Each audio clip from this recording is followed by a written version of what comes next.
behaviour of the Prime Minister, and is completely unacceptable and really an utter disgrace. What was May 2020 like for you?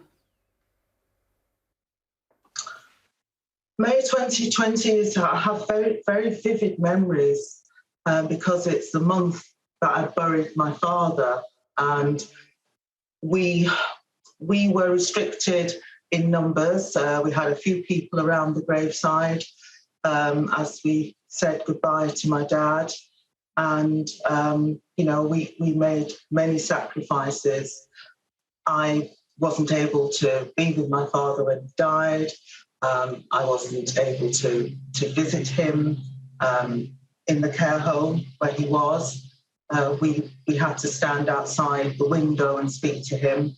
And these were, in his final days. So, there are some very painful memories there, really, around that time. We buried him on 15th of May. At that time, clearly the Downing Street party was being planned for that time. And, we weren't able to give my father the send-off that he would have liked. He was a religious man, and he would have loved to have had a congregation in a church singing his favourite hymns. That's what he wanted. He told me that, Thanks very much, Jean. Let's bring in Kate Pickett. Kate, you run a beauty salon. How strictly did you stick to the rules, and what impact did it have on you? We stuck to them all the way through. We worked out actually in the last couple of months that we were closed for 47 weeks in total. Obviously starting from March 2020, and obviously the last one ending last August. So we had 26 girls who were out of work, and at the time actually about 80% of those were self-employed with no financial support. So yeah, it was so hard for everyone. We'd only been open 18 months. We were running successfully.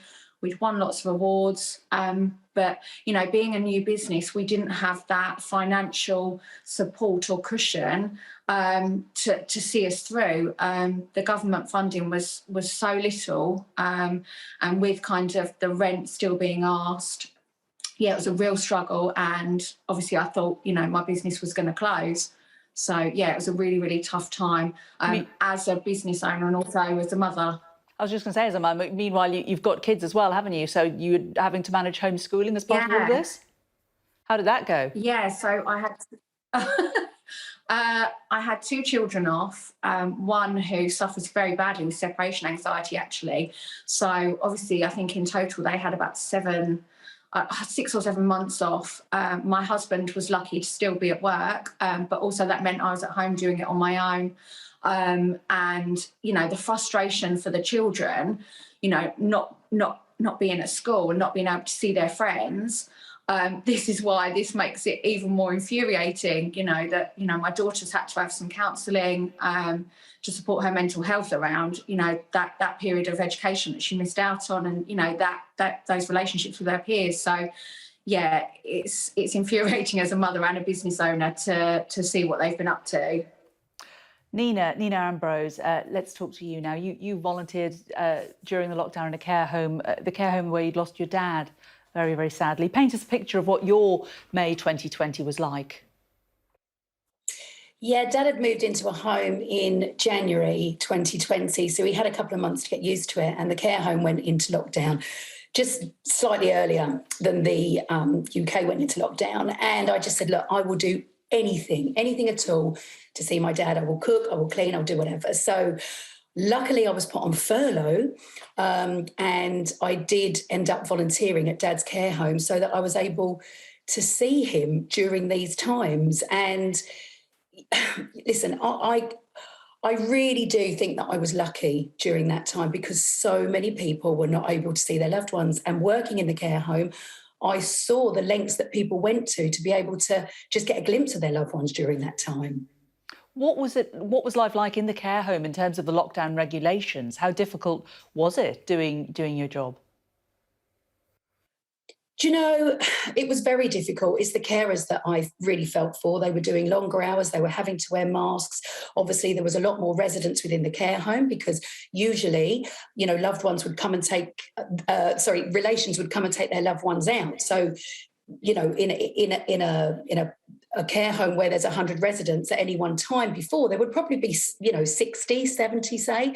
So throughout those whole months, all the residents were in the care home. So the care staff were having to work even harder under difficult circumstances.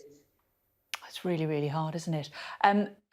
Kate, back to you. If there was another lockdown now and Boris Johnson said, right, these are the regulations, this is how it's going to affect your business, what would your thoughts be? I mean, I've already preempted this. I was thinking this back in December, actually. And it was kind of a double-edged sword because I most certainly wouldn't want to lock down. And that, you know, that's really hard for me as a business owner because obviously, you know, it is out there. It's dangerous. You know, people have lost loved ones. But also, you know, I nearly lost everything, as did, you know, 26 other girls, including, like, you know, my state of mental well-being as well. So in light of what's happened, I certainly wouldn't be looking to lock down. And obviously I would try and stand my ground as long as, you know, we operate with full PPE. I think that, you know, I would be liable for a fine. But likewise, you know, are they being fined? It just seems it's one rule for one and one rule for another. So, yeah, I would be on the side of not locking down and campaigning and standing up for my business. And while you're talking there, Kate, Nina's nodding away at the one rule for one and one rule for another, saying absolutely. Jean, Kate and Nina, thank you so much for talking to us. You're going to stay with us. We're going to speak to you just before Prime Minister's questions because we want to hear from you then what you're hoping to hear today. And we're hoping to get your reaction later as well. So thank you both. Thank you all very much for joining us today. And we'll see you all in a short while. Well, of course, Boris Johnson is not just under pressure over the drinks party. This is the front door of Downing Street. We'll return to it as soon as he emerges. The latest furore began with revelations about a Downing Street garden cheese and wine event on the 15th of May 2020, where the Prime Minister, his wife Carrie and the Prime Minister's principal private secretary, Martin Reynolds, were pictured. That is the party there. 5 days later, Mr. Reynolds, who's the gentleman in the middle with his arm up, invited Downing Street employees to the Bring Your Own Booze Drinks event. Later that year, on the 13th of November, according to reports, Boris Johnson apparently gave a speech at a Downing Street leaving do. And then on the 25th of November, a Treasury spokesperson admitted staff had an impromptu drinks event at the office. The Mirror reports that on the 27th of November, Boris Johnson gave a farewell speech to another aide while England was still in lockdown. An Education Department event was held on the 10th of December after reports that the former Education Secretary Gavin Williamson threw a party. And it was revealed that on the 14th of December, a party attended by the London mayoral candidate Sean Bailey was held at Conservative HQ. The Sunday Mirror then published a picture showing the Prime Minister with colleagues in Number 10 taking part in an online Christmas quiz. A day later, the Mirror reported on a low-key, socially distanced gathering attended by civil servants for the Transport Secretary Grant Shapps' office. And on the 17th of December, it was reported that a gathering was held in the Cabinet office, which included a quiz. That claim sparked it all, though, is the alleged Downing Street party on the 18th of December. That resulted in the resignation of the Prime Minister's spokesperson, Allegra Stratton. So far, the only person to resign over this, possibly somebody who wasn't even at the party. Our political editor, Beth Rigby, is here. Lovely to see you, Beth. This is serious for the Prime Minister, isn't it, today? It really is, Jane. And I was saying in my report last night about this being a moment of acute political danger for him, and it's acutely important for him today to put a really strong performance in. His MPs are watching and waiting. They're looking at how he handles it. They want to see what he says about the party. Will he explain? Will he apologise? Will he obfuscate and stonewall? That's the thing they're all watching to see what he does. But in terms of the mood of the party, I think there is a growing demand from his MPs that he actually comes clean about what did or didn't happen. Hiding behind Sue Gray in this investigation has actually only served to anger MPs. And that clip that he gave earlier in the week when he was asked about this, and he smiled slightly, some people said it was a smirk, and said, well, that's up to Sue Gray. MPs afterwards said to me, it's just not good enough. It's really upsetting the public and it's also upsetting us. And Jane, I've got a few of the words that some of his MPs have said over the past 24 hours. Caroline Noakes, the chair of the Equality Select Committee, a former cabinet minister, said last night to constituents, there are no words that can adequately express how angry I am. Tobias Ellwood told Sky News this morning, again, a former minister, chair of a select committee, I strongly urge the PM to act now to apologise for Number 10's poor judgment, to show contrition and be committed to responding to Sue Gray's findings. Christian Wakeford for Bury South said, how do you defend the indefensible? You can't. It's embarrassing and it further erodes trust. I mean, support for the Prime Minister is very thin at the moment, and he really does need to give a performance to try and reassure MPs if he can. Because there will obviously always be people within the Conservative Party who aren't fans of Boris Johnson, but perhaps are fans of the votes he brings and his leadership style, of seeming to be able to sort of bluster his way through any problem and come out the other side smelling of roses. But have you sensed a souring of the mood? Has that mood changed? Yeah, I have. And actually, someone said to me yesterday that even loyalists to the Prime Minister are feeling... Prime Minister just leaving Number 10 now. And that's the first time we've actually seen him since that email was revealed by ITV News inviting 100 people to a gathering in Downing Street on May the 20th. And I think the real issue about this for the Prime Minister, and he is someone that gets into political scrapes and gets himself out of them. But the revelation told to me by eyewitnesses and to many other journalists that he was actually at this event in the Downing Street garden. I was told by eyewitnesses about 40 people attended, and it was clearly a social event. And how do you square that circle when Oliver Dowden, the Culture Secretary, had said just an hour or so before in the press conference, in the podium in that very street, to the public, please only socialise with one person outdoors. So in this sense, as one advisor said to me yesterday, the Prime Minister really does seem cornered, and people are scratching their heads as to how does he get out of this? Can he get out of it? Or is this the beginning of the end of his premiership? Now, that is far from clear. But for people to even be openly discussing that when this was a man who, at party conference 3 months ago, looked like the world king who was immovable from post, just shows how dramatic this fall from grace has been for Boris Johnson. And he certainly didn't look especially bombastic or jolly as he left Number 10, did he? He was sort of eyes downcast, didn't really acknowledge the photographers and the journalists who were all shouting questions, trying to get a word from him. No word forthcoming, just straight into the car, straight out onto Whitehall and down into Parliament Square and now into the House of Commons. Well, all eyes on the Prime Minister as he steps up to take these questions in Parliament. Let's talk to our panel of MPs who are going to join us in advance and also afterwards as well, give us their thoughts on what has happened in Prime Minister's questions and what will happen. Stephen Hammond, Conservative MP for Wimbledon and a former Health Minister. Also, Liberal Democrat Chief Whip and MP for Fife North East, Wendy Chamberlain, and Fleur Anderson, Shadow Cabinet Office Minister and Labour MP for Putney. And we will also return to Beth, our political editor, and also our panel of guests before Prime Minister's question starts. Stephen Hammond, let's bring in you first of all, Conservative MP. Is it time for Boris Johnson to go now? Well, I think it'll be a question of how he performs today. I don't think the first thing is that Prime Minister needs to be straight and honest with the country. He needs to tell them what happened. He needs to be clear about why he must have known about the invite in advance, why he didn't stop the party, and he needs to show contrition. So that certainly isn't a no from you. You're not saying, you know, the Prime Minister should stay.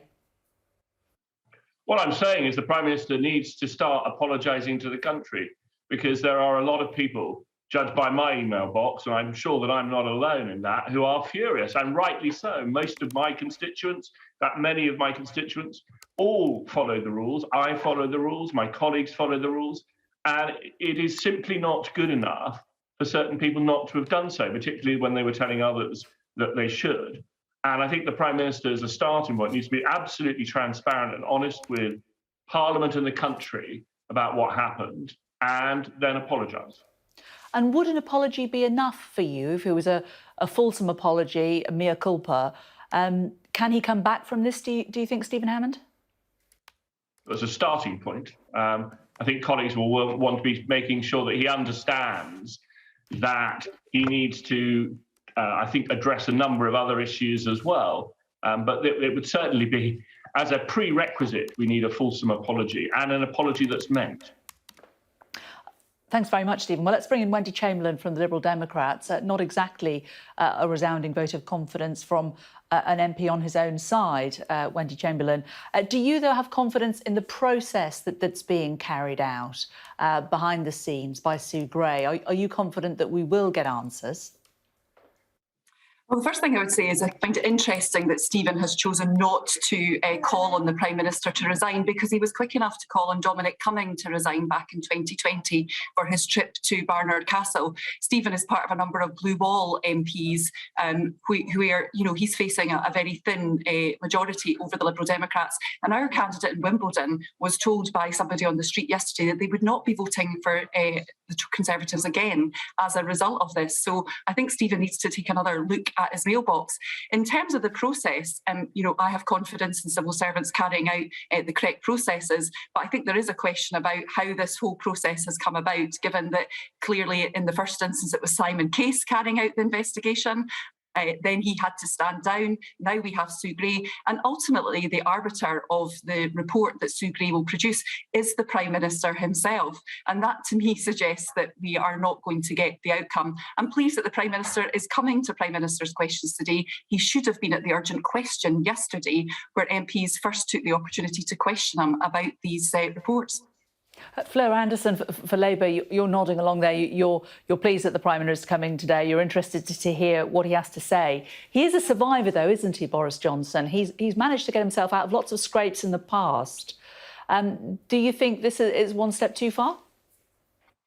I think there's a fundamental change here, that people have lost trust with Boris Johnson. I cannot see what he can say at Prime Minister's questions to actually win back that trust now. But even his Conservative MPs, as we've seen from Stephen, have put him on notice. And he has so many questions to ask now. Was he at that party? Was Rishi Sunak at that party? Are there any more parties? Have we got more to hear about? Will he apologise? And that's just the start. I just think he's shown that he's not in touch with ordinary people. And the decisions he was making back in May 2020 and since then have shown that as well. So he's got a huge mountain to climb to win back the trust of British people now, which I think is fatally broken. Stephen Hammond, that's an interesting point, isn't it? Because Boris Johnson doesn't necessarily have fans throughout the Conservative Party, but the one thing that he does have is fans among the public. And whatever he does, it seems that he has something about him that the public like, and they vote for him. But will this be his downfall, in the sense of if it is he's proven to do something that shows disregard for the public? Do you think that the message of Boris Johnson and his winning ways will abate? I think it's very clear, though, that what the public also want is leaders that they can trust. And you're quite right, the Prime Minister has undoubtedly got winning ways, and that was shown in December 2019. But equally, those winning ways, and that, as we've seen from Prime Ministers of all political parties, can dissipate if the public don't believe in them and don't believe they're being honest to them. And I think, you know, that's why I say the prerequisite today is for the Prime Minister to make an absolutely fulsome apology and to be absolutely transparent about what happened, so he can start, or try to start, to regain that trust. Well, on the subject of public confidence, Stephen, Sky News have conducted a poll asking people whether or not the Prime Minister should remain in his role, along with YouGov. 56% said he should resign. Yes, he should resign from his role, 56%. No, he shouldn't, 27%. Don't know, 17%. So a certain amount of people who weren't quite sure. But still, Stephen Hammond, the majority of people that Sky and YouGov asked said that he should resign. Is the concern not only the damage that he is doing to the Conservative Party for you, but also the damage that he's doing to people's willingness to abide by COVID rules? Well, it's also it's more fundamental than that. It's if the leader of the country is not believed and in not being honest with people, it undermines the whole of the political process. And Wendy and Fleur and I all work hard for our constituents, and I have no doubt do a great job for our constituents. But the trust in us and in everybody will be undermined, and therefore I think it's really important that the Prime Minister is absolutely clear with people today and tries to start to regain that trust. That's the way that we need to move forward. Fleur, do you agree with that? Do you feel that if the Prime Minister is diminished, it diminishes all MPs? Well, I think Stephen's desperately trying to distance himself from the rest of his party and put himself with us. I think that the Conservative Party are now being seen for what they are, which is a party which is not in touch with ordinary people and therefore making decisions about things that really matter to us, about the waiting lists in the NHS, about the cost of living crisis.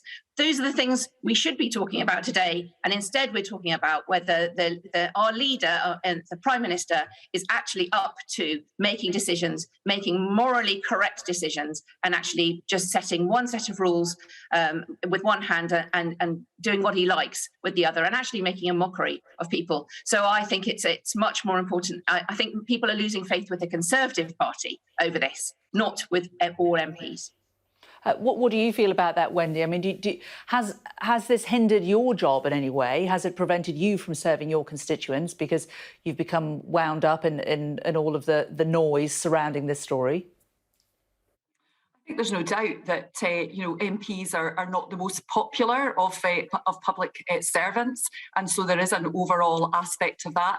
People say then you're all the same. I came into Parliament just over 2 years ago with a background in other parts of the public service, and I certainly don't feel that we are all the same. But I think there has been definitely a narrative from the Conservatives for some time during coronavirus. You just need to look at it in the chamber in relation to mask wearing that shows that they feel that they are above the law. And I'm sure Stephen does work very hard for his constituents, but that doesn't mean that we as a part of the politics here within Westminster, aren't impacted by the behaviour of others. And the last time the public were asked about this at the ballot box was in North Shropshire in December, and I was certainly door knocking there, and people were making quite clear how they felt about the Prime Minister and his behaviour, and the fact that he has since then actually told untruths in the chamber about those parties.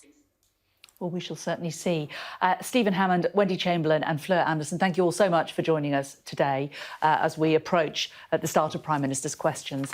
Well, let's return to our three other guests that we spoke to a little earlier. Jean Adamson, who lost her dad to coronavirus in April 2020. Katie Pickett, the owner of a beauty salon whose business has been severely impacted by the pandemic. And also Nina Ambrose, who is a care home volunteer and lost her dad to COVID a year ago. And I said we were going to come back to you and ask you the same question, really. Jean, what is it that you want to hear from the Prime Minister today? Quite simply put, we want the truth. Sorry, Jean, we just had a bit of problem with your link there. We didn't quite hear you. What would you like to hear from the Prime Minister? Quite simply, what we require from him is the truth. We want to hear what actually happened on the 20th of May without any excuses. So transparency is what we need. So mirroring what Stephen Hammond has said there about transparency. And Katie, for you, what are you hoping that the Prime Minister will say and do today? I'm thinking just transparent justification and explanation of how he could have gone about this party. I think It's total hypocrisy, and yeah, I think an apology is needed. I don't know whether he'll be able to even justify it, but we'll see. Thank you very much, Katie. And Nina, what are you hoping for? Do you know what? It's lead by example for me. They led the country. Morally, this is wrong. Whether he or members of his party had a party, it's just wrong. We need explanations and, like your other two guests said, transparency. Well, Nina, Katie and Jean, thank you all so much. It's been really great to hear your thoughts today. Thanks a lot for joining us. Let's return to our political editor, Beth Rigby, who is still with us.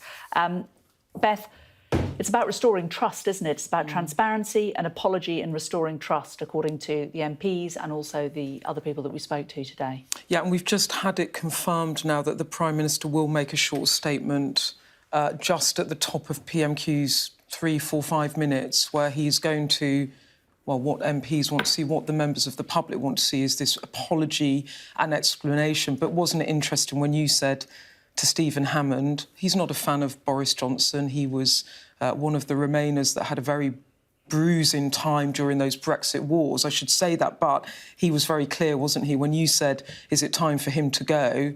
He said it depends what he says today, and it just gives you a sense of how acutely important this statement is. It's definitely the most important PMQ since he became Prime Minister. It could end up as one of the most important political moments of his entire career. But the question is it enough? And I think the thing that I picked up yesterday from talking to lots of people is it's around the issues of what does Sue Gray say? Does the Metropolitan Police look at this again? You heard what Douglas Ross said. If it appears that he has indeed lied to the Parliament, that he has not been truthful, is it tenable to have a sitting Prime Minister to do that? But ultimately, he is not going to walk, as I understand it. So it really does rest on what his parliamentary party do and whether they decide that he has become too much of a liability to carry on. And Beth, we're looking at the House of Commons here on the right. A packed House of Commons, very different to what it was like yesterday when Michael Ellis spoke. I mean, there was tumbleweed on the front benches. There really was. And what the silence was deafening yesterday. If you remember when Dominic Cummings was in trouble, Number 10 managed to cajole many MPs to publicly back him and managed to get people to avoid resigning from government or publicly criticise him, at least in the early days of that furore. With Boris Johnson, there was silence yesterday. You couldn't find MPs to come and defend him. Many of them didn't want to publicly admonish him, but the fact that those benches were empty was that MPs know the public mood on this. They don't feel that he can be defended by them. And as some of them have said, it's indefensible. So they want to see now, how does he respond? Can he pull it back? Can he show them that he has changed? But for some of them, it might be they've taken the decision it's too far gone. That can play out, though, over many, many weeks. Here we go. The Prime Minister is taking to his feet. Let's take Prime Minister's questions. The Prime Minister's question. I would like to point out that the British Sign Language interpretation of proceedings is available to watch on Parliament Live TV. We start with Prime Minister's questions. Dr James Davies. Question number 1, Mr Speaker. Well, sir. Prime Minister. Mr Speaker, I know that the whole House will want to join me in paying tribute to Jack Dromey. His working life was devoted to his trade union members and, in recent years, his constituents in Birmingham and Erdington. I was deeply saddened to hear of his death, and my thoughts are with Harriet and the family and all those who knew him as a friend. Mr Speaker, I want to apologise. I know that millions of people across this country have made extraordinary sacrifices over the last 18 months. I know the anguish that they have been through, unable to mourn their relatives, unable to live their lives as they want or to do the things they love. And I know the rage they feel with me and with the government I lead when they think that in Downing Street itself, the rules are not being properly followed by the people who make the rules. And though I cannot anticipate the conclusions of the current inquiry, I have learned enough to know that there were things we simply did not get right. And I must take responsibility. Number 10 is a big department with the garden as an extension of the office, which has been in constant use because of the role of fresh air in stopping the virus. And when I went into that garden just after 6 on the 20th of May, 2020, to thank groups of staff before going back into my office 25 minutes later to continue working, I believed implicitly that this was a work event. But, Mr. Speaker, with hindsight, I should have sent everyone back inside. I should have found some other way to thank them. And I should have recognised that even if it could be said technically to fall within the guidance, there would be millions and millions of people who simply would not see it that way, people who suffered terribly, people who were forbidden from meeting loved ones at all, inside or outside. And to them and to this House, I offer my heartfelt apologies. And all I ask is that Sue Gray be allowed to complete her inquiry into that day and several others so that the full facts can be established. And I will, of course, come back to this House and make a statement. Mr. Speaker, this morning I had meetings with ministerial colleagues and others. In addition to my duties in this House, I shall have further such meetings later today. Dr. James Davies. Thank you, Mr. Speaker. My constituent Carol Ridgway faces 8 weeks of stress and worry as she waits for an urgent appointment at the local breast clinic in North Wales. Yet, despite the pandemic, 85% of patients in England wait only 2 weeks for their urgent suspected cancer referrals. What can my right honourable friend do to ensure equality of healthcare across Britain? Prime Minister.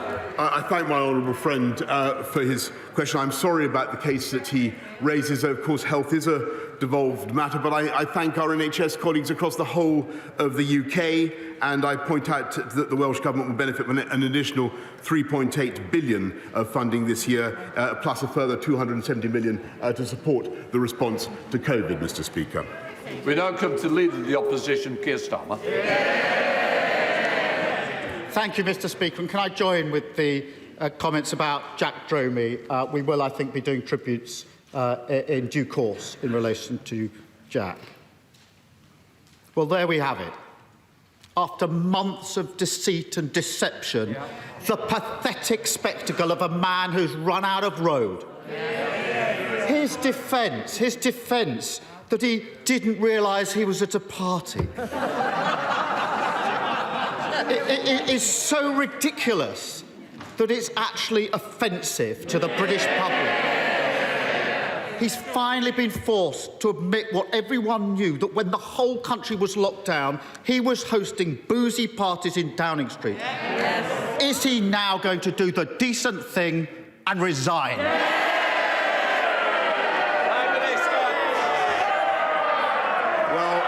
Mr. Speaker, it is... Hancock went. I think somebody will be going for an early cup of tea as well. Can I just say, the question's been asked. I want to know the answer. Your constituents want to know the answer. I don't need any extra help either. So please, Prime Minister. Well, Mr. Speaker, I appreciate the point that he's making about the event that I attended. I want to repeat that I thought it was a work event, and Mr. Speaker, I regret very much that we did not do things differently that evening, Mr. Speaker, as I've said, and I take responsibility and I apologise, Mr. Speaker. But as for his political point, I don't think that he should preempt the outcome of the inquiry, and he will have a further opportunity, Mr. Speaker, I hope, to question me as soon as possible. Keir Starmer. Well, that apology was pretty worthless, wasn't it? Let me tell him why this matters. Yesterday, in this chamber, honourable members told heart-wrenching stories about the sacrifices people across the country were making. This House and the whole country were moved by the honourable member for Strangford as he talked about his mother-in-law dying alone. He was following the rules, whilst the Prime Minister was partying in Downing Street. Is the Prime Minister really so contemptuous of the British public that he thinks he can just ride this out? Mr. Speaker, I heard the testimony of the honourable member opposite, and I echo his sentiments. It was deeply moving. Nobody who heard that could fail to have been moved. And I know that people up and down the country made huge sacrifices throughout this pandemic, Mr. Speaker, and I understand the anger, the rage that they feel at the thought that that people in Downing Street were not following those rules. I regret the way the event I have described was handled. I bitterly regret it and wish that we could have done things differently. And I have and will continue to apologise for what we did. But, Mr. Speaker, he must wait for the inquiry, which will report as soon as possible. Keir Starmer. Mr. Speaker, when the Prime Minister's former Health Secretary broke the rules, he resigned. Yes. And the Prime Minister said he was right to do so. When the Prime Minister's spokesperson laughed about the rules being broken, she resigned. Yeah. And the Prime Minister accepted that resignation. Why does the Prime Minister still think that the rules don't apply to him? Well, Mr. Speaker, that's not what I've said, and I understand the point that he makes. As I've said, Mr. Speaker, I regret the way things happened on the evening in question, and I apologise. But if I may say to him, I do think it would be better if he waited until the full conclusion of the inquiry, until the full facts are brought before this House, Mr. Speaker, and he will then have an opportunity to put his points again. Keir Starmer. This just isn't working, Prime Minister. No. Everyone could see what happened. Exactly. It started with reports of boozy parties in Downing Street during lockdown. The Prime Minister pretended that he had been assured there were no parties. Yeah. How that fits with his defence out, I do not know. Exactly. Then the video landed, blowing the Prime Minister's first defence out of the water. So then he pretended he was sickened and furious about the parties. Now it turns out he was at the parties all along. Can't the Prime Minister see why the British public think he's lying through his teeth?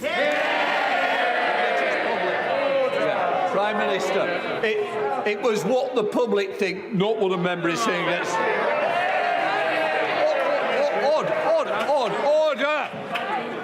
Order.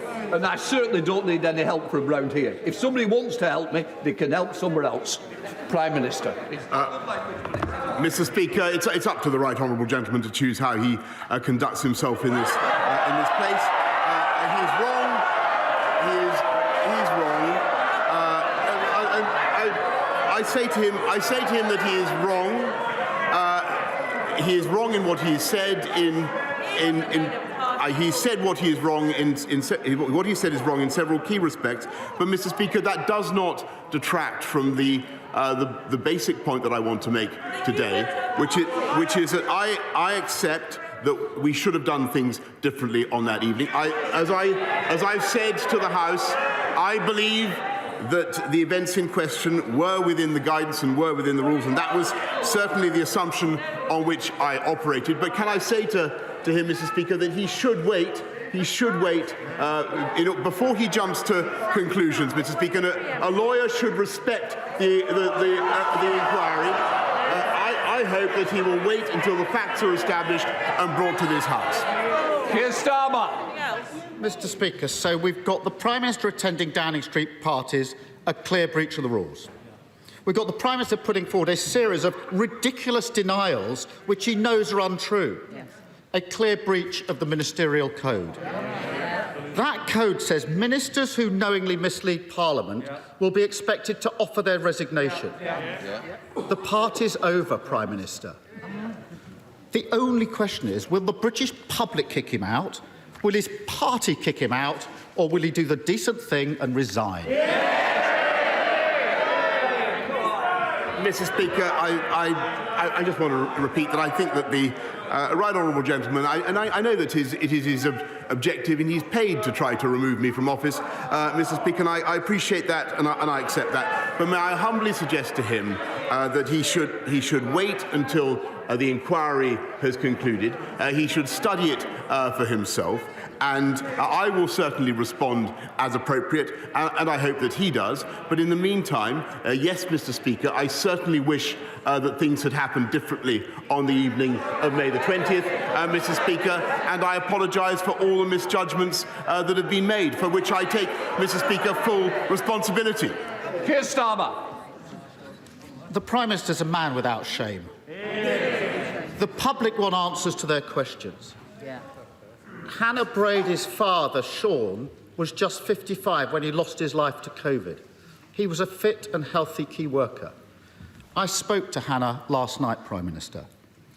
Her father died just days before the drinks trolley was being wheeled through Downing Street. And last year, Hannah met the Prime Minister in the Downing Street garden.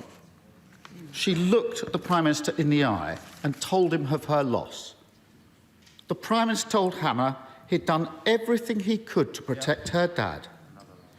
Looking back, what Hannah told me last night was this. She realises that the Prime Minister had parted in that same garden the very day her dad's death certificate was signed.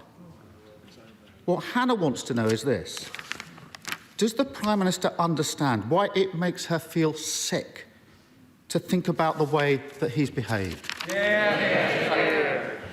Mr. Speaker, I sympathise deeply with Hannah, with people who have suffered up and down this country during the pandemic, and I repeat that I wish things had been done differently on that evening, Mr. Speaker, and I repeat my apology for all the misjudgments that may have been made, that were made on my watch in Number 10 and across government. But I want to reassure the people of this country, including Hannah and her family, that, Mr. Speaker, we have been working to do everything we can to protect her and her family.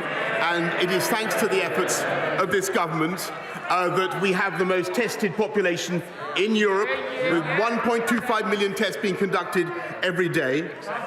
We've been working to ensure that this population, our country, has the most antivirals of any country in Europe.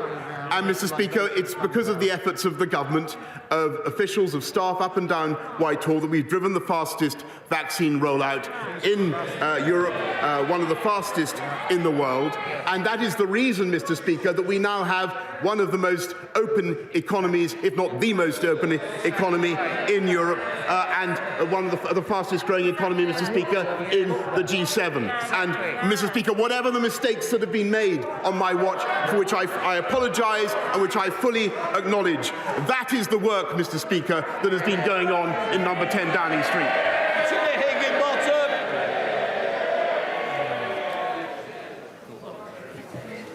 Thank you, Mr. Speaker. Education is one of the biggest factors when it comes to levelling up. It's what ensures that people right across the country have access to the same opportunities, and it's a key part of my mission to transform lives in Burnley and Padiham. With that in mind, would the Prime Minister work with me to ensure that Burnley becomes the best place to study, whether you're in primary and secondary school, looking for an apprenticeship in advanced engineering, or undertaking a degree in cybersecurity? Yes, I thank my honourable friend, and we're investing in education up and down the country, and I'm delighted that Burnley College was part of a successful proposal to become an Institute of Technology, and that Burnley is home to the growing University of Central Lancashire campus, making it a fantastic place to study in Lancashire. Leader of the SNP, Ian Blackford.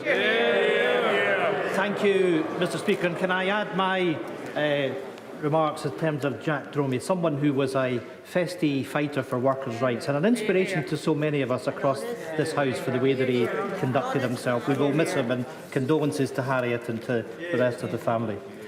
Mr. Speaker, the Prime Minister stands before us accused of betraying the nation's trust, of treating the public with contempt, of breaking the laws set by his own government. A former member of Her Majesty's Armed Forces, Paul, wrote to me this morning. His father died without the love and support of his full family around him because they followed the regulations, Prime Minister. Paul said, as an ex-soldier, I know how to follow the rules, but the Prime Minister has never followed any rules. He does what he wants, and he gets away with it every time. The Prime Minister can't get away with it again. Will the Prime Minister finally do the decent thing and resign, or will his Tory MPs be forced to show him the door? Prime Minister.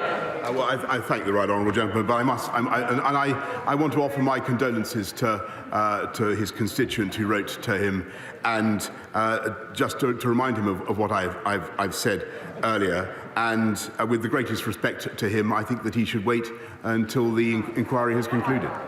Ian Blackford.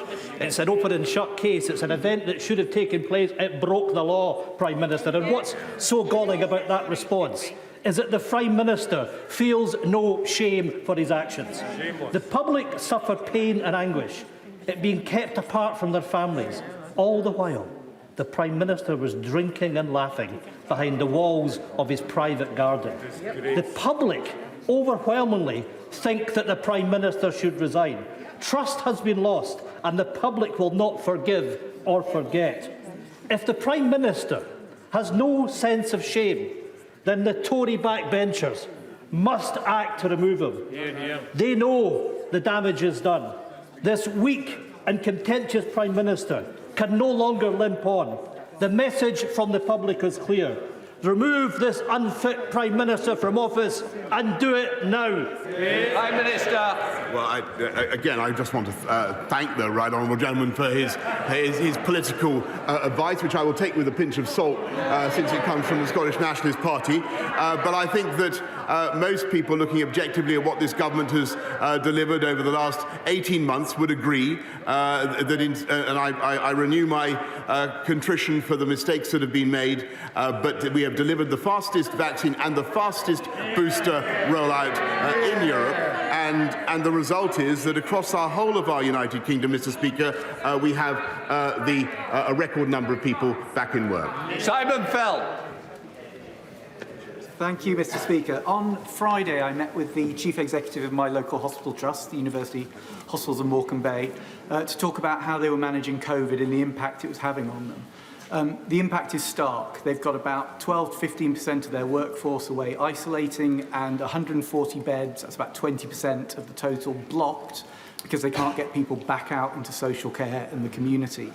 So with that in mind, will my right honourable friend consider reducing the self-isolation period, if it's seen to be safe to do so, down to 5 days, and also accepting any MACA requests which come through to help get people back out into the community and into social care? Yes, Mr. Speaker, well, we're certainly looking at reducing the isolation period, and hope to bring you more, Mr. Speaker, about that as fast as possible. We'll certainly look at all MACA requests, but more fundamentally, what we can do to alleviate the pressures in his hospital is to fix the health and social care divide, which is what this government is also doing after a generation of neglect. Stephen Farry. Thank you, Mr. Speaker. Today's apology is too little, too late. If the Prime Minister was sincere, he could have apologised at any stage over the past 18 months, rather than waiting until he was found out. My constituents in North Down and people across the UK feel betrayed by the Prime Minister. We've had over 150,000 deaths from COVID over the past couple of years. We have seen standards in public life trashed. So for once, can the Prime Minister do the honourable thing and resign for the sake of the public health message and for standards in our democracy?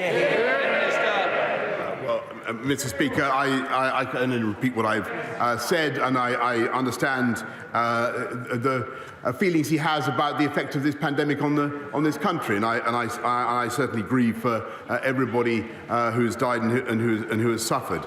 But on his political point, can I propose that he waits for the inquiry to report? Susan Webb. Thank Thank you, Mr. Speaker. I recently visited my local job centre and I'm absolutely pleased to announce that the adult claimant count is down 28% and the young adult claimant count is down 40%. Will the Prime Minister join me in thanking all the hard work of the Stourbridge Job Centre for their dedication to actually achieve these results, and also to contribute to the jobs revival that's happening across the West Midlands? 61,000 new jobs since March 2021. Prime Minister. Yes, indeed, Mr. Speaker, and I thank her for that. And it's notable that the opposition don't like to dwell on these points, but it is an astonishing fact that we have 420,000 more people in work now than before the pandemic began, and youth unemployment at a record low, Mr. Speaker. Stephen Bonner. Mr. Speaker, another week, another scandal for this Prime Minister and his utterly shameless government. For 2 years, my constituents made sacrifice after sacrifice, spending time away from our loved ones, missing out on important life events. Some paid the ultimate sacrifice while he partied away. Yep. Figures released just last night show that 79% of people in Scotland think the Prime Minister should step down. Yep. Does the Prime Minister now realise that it's clear to all that, while he may not understand how to be socially distant from others, there is no doubt that he is morally distant from the rest of us across these nations, and the best thing he can do now is go. Resign, Prime Minister. Well, Mr. Speaker, I thank the honourable member for the SNP, and I repeat the point that I've made earlier on. I don't think that he should preempt or anticipate the inquiry. Joy Morrissey. Thank you, Mr. Speaker. The Colne Valley Regional Park runs through my constituency and the Prime Minister's. Would my right honourable friend join me in paying tribute to the volunteers who tirelessly work to preserve this precious green space? And will he work with me to create better protections for this park moving forward? Prime Minister. I certainly will. I join her in thanking the wonderful volunteers, and I will do what I can to assist her in protecting this beautiful green space. Ruth Kepley. Thank you, Mr. Speaker. On a different topic to that of my right honourable friend, the Leader of the Opposition, but a related one. Last week, at Prime Minister's Questions, the Prime Minister was asked about his previous claim about that his previous claims about inflation were unfounded, and in his reply, he told the House he had said no such thing. But within minutes, the inevitable happened, and people were watching videos on social media saying exactly that. So would the Prime Minister like to take this opportunity to correct the record and apologise for misleading the House on this matter? That would be inadvertently misleading the House. Prime Minister. No, Mr. Speaker, because I immediately said in my answer to the question that, of course, you had to be concerned about inflation at all times. What I said, I think on TV, was that some of the predictions then about inflation had not proved well-founded. But clearly, inflation is a serious risk. It is going up, and what we need is a strategy to tackle it, and that's what we have. Richard Drax.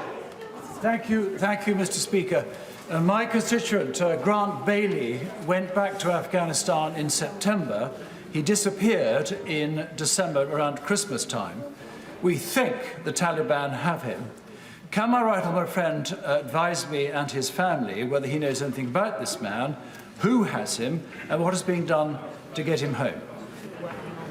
Prime Minister. I thank my honourable friend for raising the case with me, and I hope I will organise a meeting for him with the relevant minister as soon as possible to establish what we can do to help Grant. Gold Turner. He's not apologised, Mr. Speaker, for breaking the rules and breaking the law. He's sorry because he's been caught. He is bang to rights. So when my constituents were making unimaginable decisions, he was hosting a boozy party in Downing Street. So how does he think he can still maintain the one rule for him and another for the rest of us. He cannot and he must resign. Mr. Speaker, I refer to the answer I gave earlier on.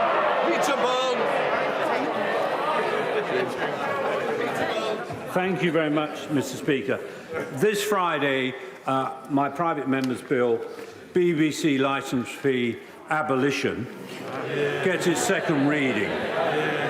It will abolish the BBC licence fee and require the BBC to be funded by subscription. In this day and age, it's ridiculous to have a state broadcaster. It's ridiculous that people are forced to pay a fee just because they have a television. And what is totally wrong, that people who believe the BBC to be institutionally biased have to subsidise them. Mr. Speaker, will the Prime Minister, if he's free on Friday, come along and support the bill? Mr. Speaker, I have the highest respect for the media judgment of my honourable friend, and though I understand some of his strictures about the BBC, Mr. Speaker, I would also say that it is a great national institution. But I will study what he has to say with interest. Toby Perkins. Thank you, Mr. Speaker. We've all had Prime Ministers that we disagreed with or we didn't rate, but there's never been one that debased the office in the way that this. He's now forced to lie down in the back of his car to keep away from photographers. We all know the Prime Minister was sacked from 2 previous jobs for lying. So can he explain to the House why he believes that the great office of Prime Minister can be held to a lower standard than those previous jobs that he was sacked from? Prime Minister. Well, I welcome the point that the honourable gentleman makes. In the partisan spirit with which I think it was intended, I don't agree with him. But can I suggest to him respectfully that he waits until the inquiry is concluded, which I hope will be as soon as possible. Alberto Costa. Washing machine manufacturers are considering installing microfiber filter systems in all new washing machines. Will the Prime Minister ask his ministers? Will the Prime Minister ask his ministers to look at? We've got a slight problem. Some of you want to catch my eye. The longer this question takes, the less other people will get in. Alberto Costa. People laughing at plastic pollution, Mr. Speaker. Will the Prime Minister ask his ministers to look into the viability of my bill, which has cross-party support and seeks to introduce inexpensive microplastic filters on all new washing machines? Well, I want to thank my honourable friend for his campaign, and I believe that we should tackle microplastic pollution, Mr. Speaker. And I'm glad that DEFRA are looking at the introduction of legislation for microfiber filters on washing machines as a cost-beneficial solution. And I will make sure that my right honourable friend, the Secretary of State for the Environment, will keep him informed of how we're doing. Mr. Brenda Sharma. Thank you, Mr. Speaker. I too wish to join colleagues in paying tribute to Jack Dromey. I knew him first in the early 70s and worked with him on the Grunwick strike. He will be greatly missed. Mr. Speaker, thousands of men and women in Afghanistan supported the NATO mission, and they have been abandoned. In 6 months, we don't have a credible route to help people out of Afghanistan safely. The most recent update from the FCDO is directly contradicted by the UN. While the FCDO claims that from spring the UNHCR will make referrals to evacuation schemes, the UNHCR's own website is very clear they make no such referrals. Mr. Speaker, is the government creating a Kafkaesque system to intentionally fail those we owe something to, or is this yet another case of the amateurism and hopelessness that prioritized pen farthing pets over human beings? Minister.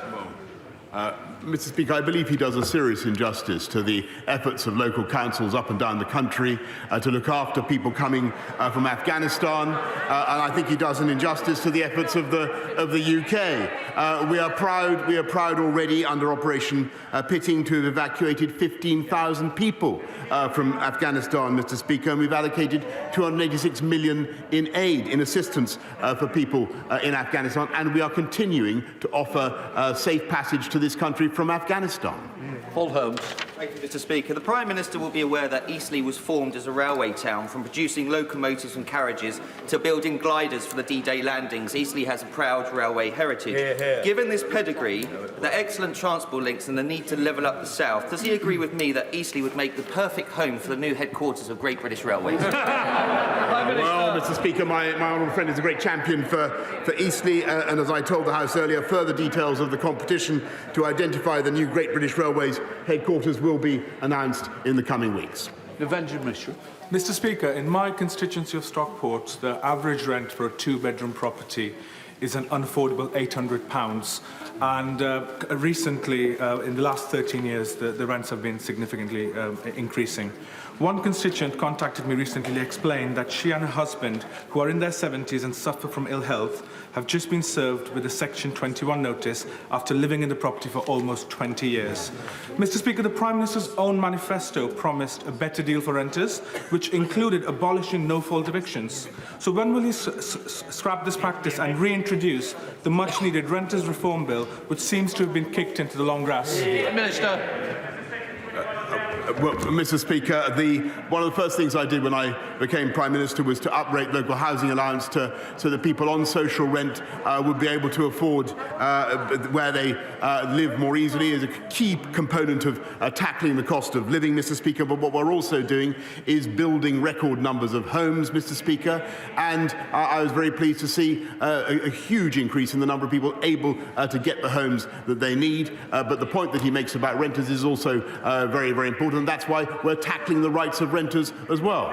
Jack Brereton. Thank you, Mr. Speaker. 56 million through the Levelling Up Fund, 40 million through Transforming Cities. This is just some of the investment we've secured for Stoke-on-Trent recently. Would my right honourable friend agree, after decades of neglect, this Conservative Party is the only party that is levelling up opportunities in Stoke-on-Trent?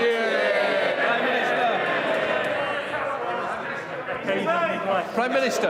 Well, I thank my honourable friend. He is a fantastic champion for Stoke-on-Trent, and in addition to all the things that we are supporting in Stoke-on-Trent, I'm delighted to say that Stoke-on-Trent will become the home to the Home Office as well. Dr. Philippa Whitford. Thank you very much, Mr. Speaker. I think this session shows how much of a distraction the Prime Minister's behaviour has been. I want to ask him that after a recent survey showed 37% of small businesses felt totally unprepared for the introduction of import controls, rules of origin and the upcoming SPS checks. So will he listen to the FSB and introduce financial and technical support to those small businesses, or is he just too busy drinking in his garden? Prime Minister. Mr. Speaker, I thank her, but what we are doing is offering financial and technical support to businesses, and they are responding magnificently. And as we come out of the pandemic, we are seeing, as I said to the House earlier on, record numbers of people in work and youth unemployment at a record low. Alicia Cairns. Speaker, the motto of England's smallest county, Rutland, is multum in parvo, much in little, and never has that been more true than the last 2 weeks. The greatest Roman discovery in 200 years, an ichthyosaur, the greatest fossil discovery in 100 years. So will he please support us to build a new tourism industry and 2 heritage museums in Rutland to preserve these amazing discoveries in our county? Prime Minister.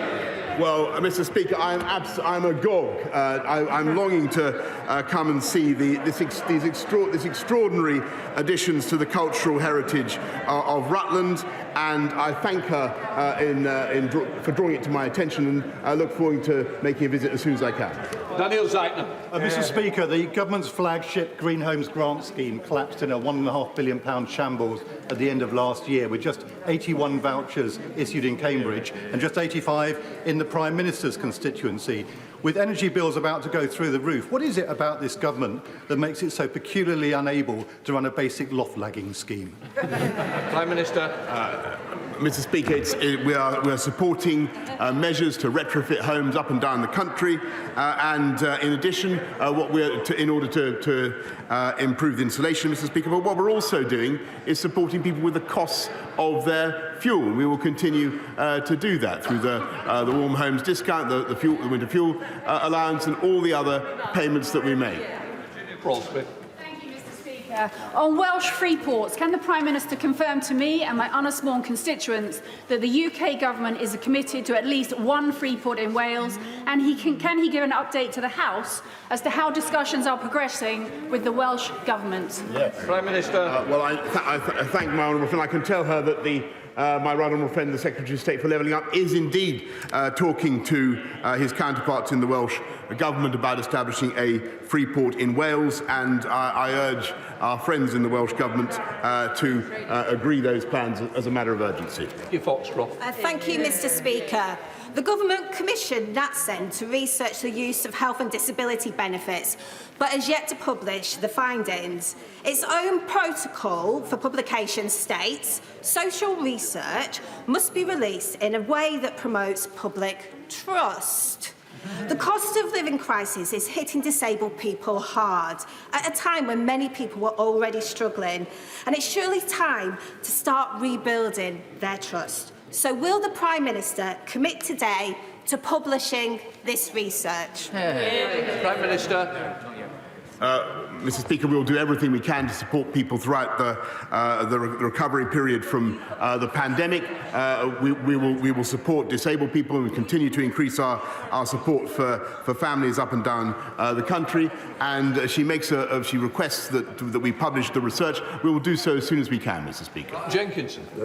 Thank you, Mr Speaker. And can I thank my right honourable friend for his continued support for new nuclear. Hear, hear. Following the passing of our landmark nuclear financing bill this week, will he put his weight behind my efforts and those of my Cumbrian colleagues to bring large and small new nuclear to Cumbria?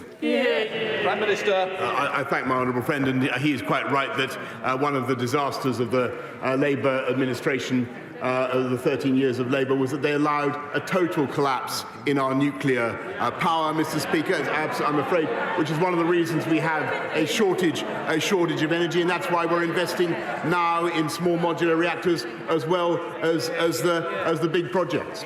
Chris Pratt. Thank you, Mr Speaker. So the Prime Minister didn't spot that he was at a social event. That's the excuse, isn't it? Come off it. I mean, how stupid does the Prime Minister think the British people are? The worst of it is, he's already managed to completely destroy Allegra Stratton's career. He's tarnished the reputation of Lord Geit. And now he's making fools of every single MP who cheered him earlier. Every single one who goes out on the radio and television to defend this shower of shenanigans. Would it not be absolutely despicable if, in the search for a scapegoat, some junior member of staff ends up losing their job, but he kept his?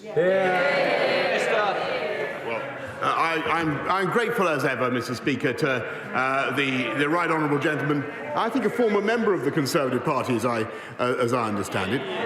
But I'm grateful to him for his party political advice. I don't agree with him, Mr Speaker. I've come to this House to make amends, to explain what happened on May the 20th and to apologise.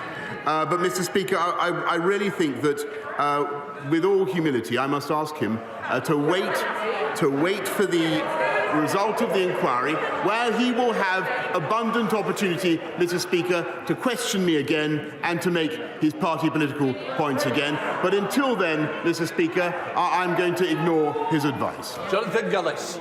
Thank you, Mr Speaker.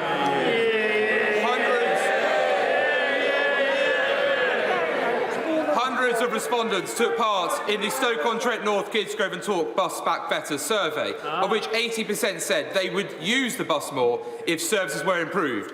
The Conservative-led Stoke-on-Trent City Council has submitted a fantastic Bus Back Better bid for £90 million to improve our infrastructure and our services. So will the Prime Minister make our day in Stoke-on-Trent and announce that money's coming soon? I thank him for his fantastic championing of Stoke-on-Trent. I also thank him, Mr. Speaker, for volunteering to serve as a teacher during the pandemic. A wonderful thing to do, Mr. Speaker, and I will certainly look and see what we can do to satisfy his request for more buses in Stoke as fast as possible. Final question, Ed Davey. Mr. Speaker, can I join in the tributes to Jack Dromey, an outstanding trade unionist and member of this House?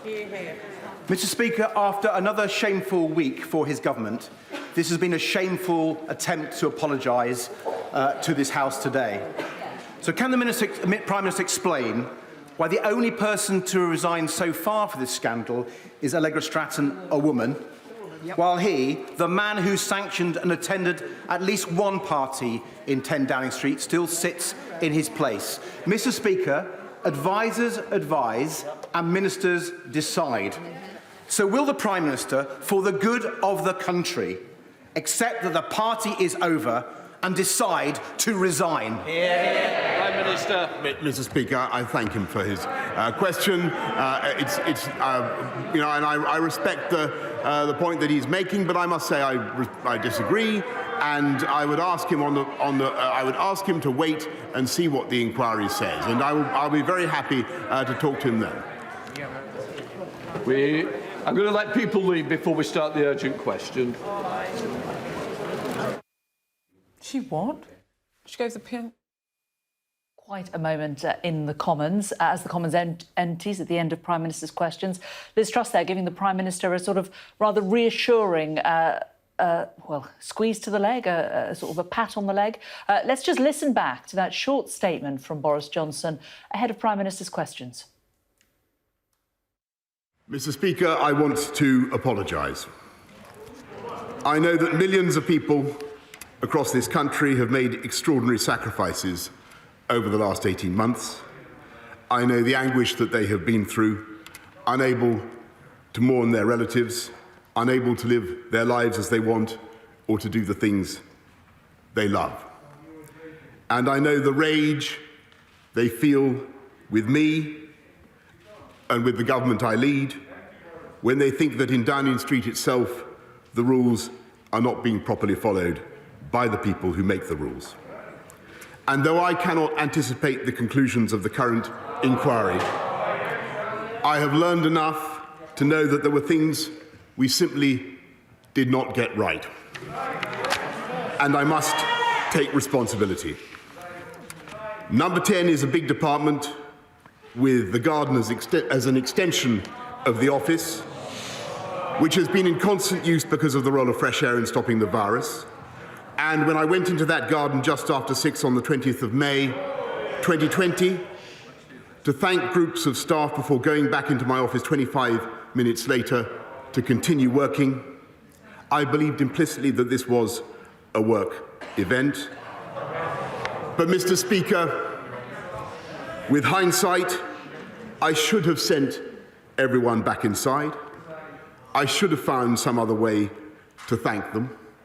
And I should have recognised that even if it could be said technically to fall within the guidance, there would be millions and millions of people who simply would not see it that way, people who suffered terribly, people who were forbidden from meeting loved ones at all, inside or outside. And to them and to this House, I offer my heartfelt apologies. And all I ask is that Sue Gray be allowed to complete her inquiry into that day and several others so that the full facts can be established. And I will, of course, come back to this House and make a statement. Well, the Prime Minister there in the House a short while ago. Our political editor Beth Ruby is here. We'll get her reaction in just a moment. But first, just ahead of Prime Minister's questions, we spoke to some of those whose lives and livelihoods were deeply affected by coronavirus. Boris Johnson has apologised to them and the British public at large. So let's get their reaction on what they heard. So thank you so much for all staying with us, Jean, Katie and Nina. Jean, to you first of all, Jean Adamson, you lost your dad, Cleo, during COVID. You said in advance of Prime Minister's questions that you wanted to hear the truth about what happened without excuses. Did you get that?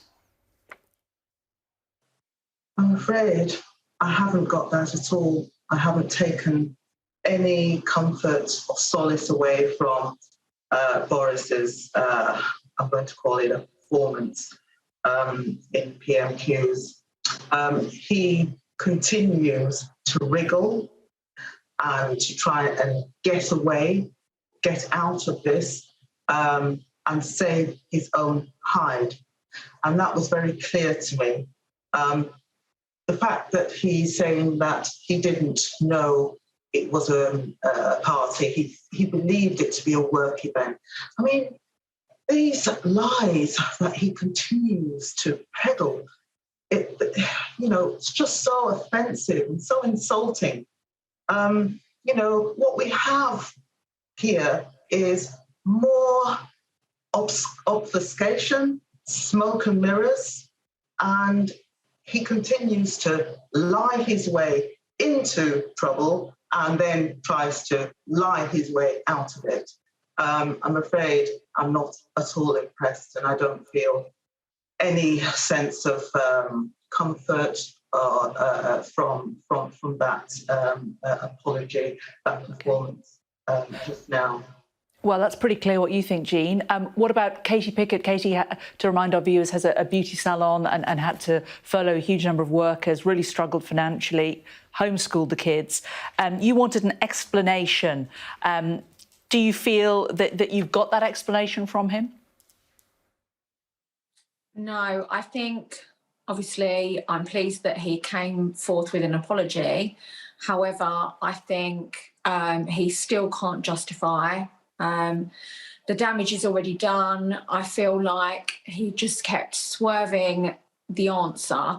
And also, it's so hypocritical to say he thought he was within the rules. I mean, what rules were there that people were having work events anyway? We wasn't even allowed to go to work. So I think he realises, he said a statement saying all of the misjudgments that he had made.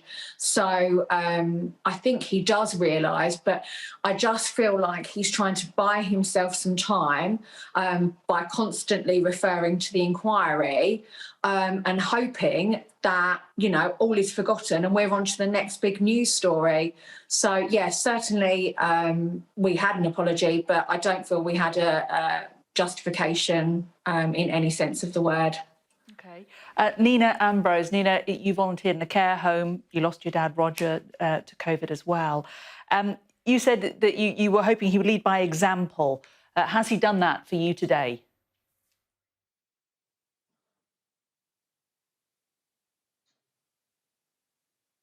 Nina, I think you might be muted. Can you unmute yourself, Nina? It's OK. It happens to the best of us. Sorry. So, Yes, Nina, sorry. you were just saying, you want him to lead by example. Do you feel he has? Yeah, my issue here is that he just never owns it or denies it. You either did it or you didn't do it. Just let us know. We're not just talking about something that's sort of gone wrong here casually. We're talking about thousands upon thousands of deaths and people stuck to rules. If you didn't do it and they go with this inquiry and he is guilty, I'm sorry, but some serious action needs to be taken. OK. Do you accept his apology? Do you feel that what you heard today was an apology, Nina? Being honest, no, I don't. I don't feel it's an apology. I feel it's kind of biding time. OK. Well, we really appreciate your time and for talking to us and explaining your stories and then giving your reaction afterwards. Nina Ambrose, Katie Pickett and Jean Adamson, thank you so much. Really appreciate it. So that's the reaction of some Sky News viewers, people who were affected by COVID. Beth Rigby, our political editor, is here. Certainly not a huge amount of warmth from those three ladies about what they heard. The Prime Minister said right at the end there, he came to this House to make amends, to explain and apologise. Is it enough to save his skin? Well, I have to say, from the messages I'm getting from MPs, they're not particularly satisfied either. It seems when you strip back what Boris Johnson actually said, that he was apologising for how it looked. He said, with hindsight, I would have sent everyone back inside. He confirms that he went to this event, which he then maintained in that statement was a work event that he thought technically fell within the guidelines. So he is keeping that as his essential line of defence for the Gray inquiry. Look, this fell in the guidelines, whilst also acknowledging and apologising for how it actually looked to the public. And you saw there how Labour seized on it, people saying you're taking the British public for fools, Keir Starmer saying that you're lying through your teeth. And actually what was really interesting in this particular Prime Minister's questions was Keir Starmer has been asked repeatedly over the past 2 years on various occasions, should Boris Johnson resign? He never went there. And today he bit the bullet and he said, will you resign?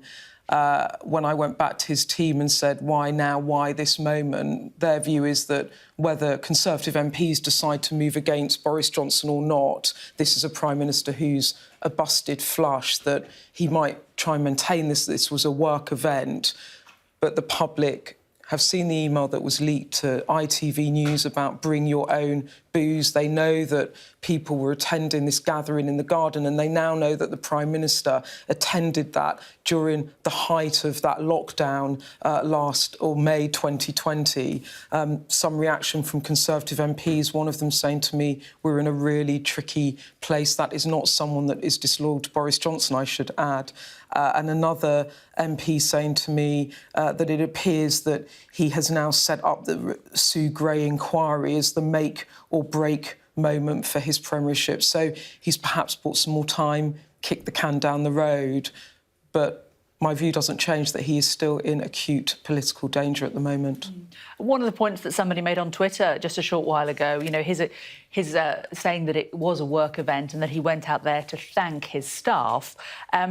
If you want to hold an event to thank your staff, maybe you should buy them a drink, not ask them to bring their own, which sort of throws more doubt on actually, you know, how do you know it's a party and how do you know it's a work event? And this might come out in the Gray inquiry, because when this email emerged it was Paul Brand from ITV on Monday, we knew that there had been an event because Dominic Cummings, the former Chief of Staff or key advisor to the Prime Minister, had been tweeting and writing a blog about it. But the actual email was the hard evidence about the details of the event. Now, that was sent to 100 people, and those who were involved in Number 10 said to me that at the time people raised the alarm bells over this and said, hang on a minute, this looks really bad. This looks like a social event. And I was told by one figure that it was clearly raised that it shouldn't go ahead. I think Dominic Cummings has actually tweeted about this in the past few minutes as well, and still it went ahead. So the idea that the Prime Minister believed that it was a work event in the guidelines, which is what he has said in the Commons today, has been disputed by people who at the time saw that email. And I mean, if 100 people invited and about 40 turned up, a good number of staff kept away from that event. This will all come out in the Gray inquiry. But the Prime Minister there offering an apology, but for how it looks, not what actually happened. And I imagine that many MPs will not be happy with that. And the fact of the matter is that whatever this inquiry finds out, he has admitted he was at an event that he shouldn't have been at in breach of the COVID rules. So it's clear that he has breached the regulations. We've got calls for his resignation from all of the opposition parties, both Labour, Lib Dems and the SNP, all called for him to go. As you say, it's the first time that the Labour Party have done this. But the fact that these calls have all come together, and the fact that he has admitted wrongdoing, is there a case for the Met to get involved now? Well, the Met is having a look at this again. They confirmed on Monday night that in light of that email and other evidence that they were now looking at this again, and they will have to take a decision about whether or not they decide that they will look at this. Now, I think in the past they've said we're not going to look at retrospective potential COVID breaches, but that is a big live question. Certainly is. Beth, thank you very much. Well, that was Prime Minister's Questions. Coming up at 1 o'clock, we'll get more reaction to what has happened in the House of Commons over the last hour and Boris Johnson's apology at the beginning of PMQs.